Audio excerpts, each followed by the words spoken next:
नमस्कार मंडळी, श्री स्वामी समर्थ। तर येत्या 29 जुलैला म्हणजेच बुधवारी आलेली आहे गुरुपौर्णिमा। तर बुधवारला आहे गुरु आणि बुधाचा योग असल्याने लग्नातील अडथळ्यांसाठी हा दिवस खूप खास मानला जातो। तर अशा या पवित्र दिवशी आपल्याला आपल्या मुलांच्या लग्नासाठी काही उपाय, काही सेवा करायच्या आहेत। आपल्याला या दिवशी उंबराच्या झाडाची ही वस्तू घरी आणायची आहे।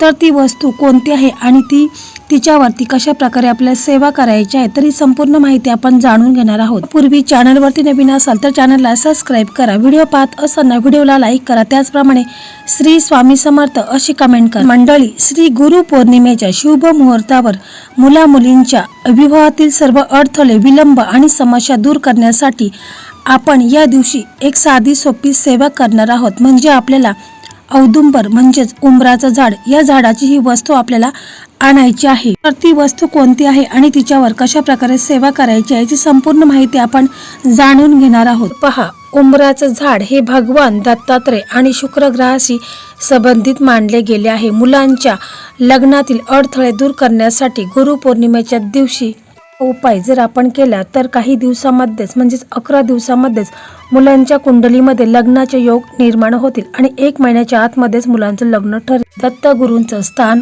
असलेलं उंबराचं झाड खूप असं पवित्र आहे। घराच्या आसपास उंबराचं झाड असणे किंवा त्याची सेवा करणे हे वास्तुदोष दूर करते आणि घरात धनधान्याची वृद्धी होते। तसेच मुलांच्या कुंडलीमध्ये काही दोष असतील तर ते देखील दूर होतात। कारण उंबर हा दत्तगुरूंचा निवास, हा उपाय केल्याने गुरुबळ वाढते, पत्रिकेतील विवाह दोष संपतो आणि चांगली स्थळे येतात। तर मंडळी, तुम्हाला आता प्रश्न पडेल, हा उपाय कोणी करावा? तर हा उपाय स्वतः मुलाने किंवा मुलीने केला तर अतिशय उत्तम आहे। परंतु आजकाल आपण पाहत असतो मुलांना इतका वेळ नसतो, म्हणून हा उपाय मुलाच्या आईने केला तरी चालेल, बहिणीने केला तरी चालेल किंवा बहिणीने केला तरी देखील चालेल। तर मंडळी, आपल्याला हा जो उपाय करायचा आहे तर हा उपाय गुरुपौर्णिमेच्या दिवशी म्हणजे बुधवारी करायचा आहे। तर बघा, आपल्याला आदल्या दिवशीच म्हणजेच मंगळवारी आपल्याला उंबराच्या झाडाजवळ जायचं आहे। तिथे जाता वेळेस तुम्हाला थोडंसं पाणी घ्यायचं आहे। एका तांब्यामध्ये स्वच्छ ताजं पाणी घ्यायचं आहे, त्याच्यामध्ये चिमूटभर हळद टाकायची आहे, अगरबत्ती, फुले घ्यायची आहेत आणि मग आपल्याला उंबराच्या झाडाजवळ जायचं आहे। तिथे गेल्यावर उंबराच्या झाडाला प्रथम आपण ते पाणी आहे हळद मिश्रित, ते पाणी उंबराच्या झाडाला अर्पण करायचं आहे, अगरबत्ती लावायची आहे। जर दिवा नेला असेल तर दिवा देखील प्रज्वलित करायचा आहे। उंबराच्या झाडाला प्रदक्षिणा मारायच्या आहेत आणि दिगंबरा दिगंबरा श्रीपाद वल्लभ दिगंबरा असं तुम्हाला बोलायचं आहे। आणि मग तुम्हाला उंबराच्या झाडाला प्रार्थना करायची आहे की मला हे तुझं मूळ गुरुपौर्णिमेच्या दिवशी म्हणजे उद्या मी तुझं हे मूळ न्यायला येणार आहे। तर माझी जी काही अडचण असेल तुमची म्हणजे मुलांच्या लग्नासाठी जे काही असेल ते तुम्हाला बोलायचं आहे आणि मग प्रार्थना करायची आहेत, हात जोडायचे आहेत। मग तुम्हाला घरी यायचं आहे। तुम्हाला दुसऱ्या दिवशी काय करायचं आहे की गुरुपौर्णिमेच्या दिवशी म्हणजे सकाळी तुम्हाला लवकर उठायचं आहे, स्वच्छ आंघोळ करायची आहे, शक्य असेल तर पिवळे वस्त्र घालायचे आहेत किंवा शुभ्र वस्त्र घालायचे आहेत, कारण पिवळा रंग हा गुरुचा आहे। तुम्हाला जवळच्या उंबराच्या झाडाजवळ जायचं आहे। झाडाला प्रथम आपण हळद कुंकू अक्षता अर्पण करायचे आहेत, फुलं अर्पण करायचे आहेत। जर आपण पाणी नेलं असेल, हळद मिश्रित पाणी आहे, तर ते देखील आपल्याला उंबराच्या झाडाला अर्पण करायचं आहे।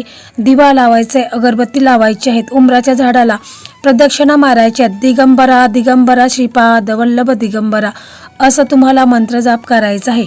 आणि मग त्याच्यानंतर तुम्हाला उंबराच्या झाडाची परवानगी मागून उंबराचा एक छोटासा मूळ असेल तर त्याचा छोटासा तुकडा तुम्हाला घ्यायचा आहे। सावकाशपणे उंबराच्या झाडाला इजा न करता थोडासा तुकडा तुम्हाला घ्यायचा आहे। मग त्याच्यानंतर तुम्हाला घरी आल्यानंतर तुम्हाला तुमच्या देवघरासमोर बसायचं आहे। तिथे तुम्हाला तुपाचा दिवा लावायचा आहे, अगरबत्ती लावायची आहे आणि हा जो आपण उंबराचा जो मूळ आणलेला आहे तर तो येता वेळेसच आपण एक पिवळा रुमाल घेऊन जायचा आहे आणि त्याच्यामध्ये सुरक्षितपणे तो मूळ आपण घेऊन यायचा आहे।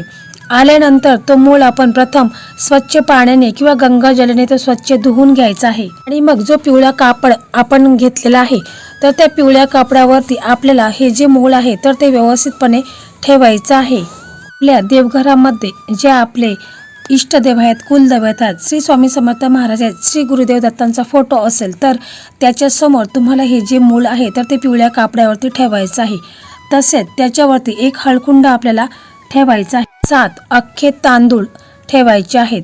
आणि मग आपण दिव्याने आणि अगरबत्तीने जे मूळ आहे त्याची पूजा करायचे.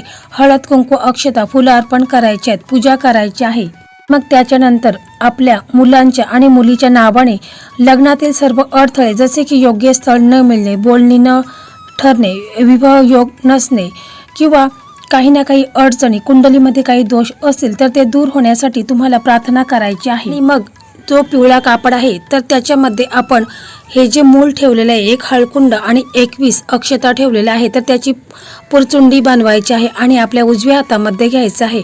आणि मग तुम्हाला हा मंत्र बोलायचा आहे, ओम द्राम दत्तात्रय नमः, ओम द्राम दत्तात्रय नमः. हा मंत्र तुम्हाला 21 वेळा म्हणायचा आहे किंवा 11 वेळा म्हटलं तरी देखील चालेल, परंतु पूर्ण श्रद्धा आणि विश्वास असायला हवा.